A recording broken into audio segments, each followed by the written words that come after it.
একটা ঘন জঙ্গলে ছিল দুই গরিলা বন্ধু, গাবু আর কালু। গাবু ছিল বুদ্ধিমান আর কালু ছিল শক্তিশালী।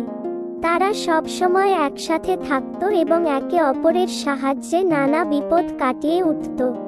একদিন গাবু আর কালু ঠিক করল তারা জঙ্গলের অন্য প্রান্তে থাকা মধুর ঝাঁকিতে যাবে। সেখানে মধু খুব সুস্বাদু আর পুষ্টিকর, তবে পথটা ছিল খুব বিপজ্জনক, কারণ সেখানে বড় বড় পাথর, গাছের শাখা আর হিংস্র জন্তুরা ছিল।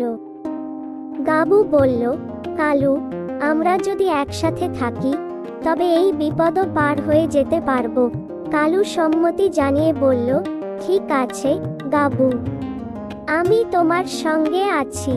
যখন তারা মধুর ঝাঁকির কাছে পৌঁছালো তখন দেখলো একটা বড় ভালুক সেখানে মধু খাচ্ছে। গাবু দ্রুত ভাবলো এবং বলল, কালু, আমরা যদি ভালুককে ভয় পাইয়ে দিতে পারি তাহলে সে পালিয়ে যাবে।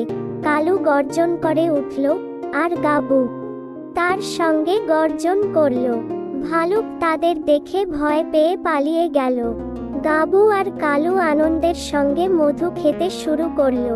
তারা বুঝল তাদের বন্ধুত্ব আর সহযোগিতাই তাদের সব বিপদ কাটিয়ে উঠতে সাহায্য করেছে। এইভাবে তারা সব সময় একে অপরের পাশে থেকে সুখে শান্তিতে জীবন কাটাতে লাগলো। এরকম আরো মজাদার গল্প পেতে আমাদের চ্যানেলটিকে সাবস্ক্রাইব করুন এবং ভিডিওটি যদি ভালো লেগে থাকে অবশ্যই একটি লাইক করো।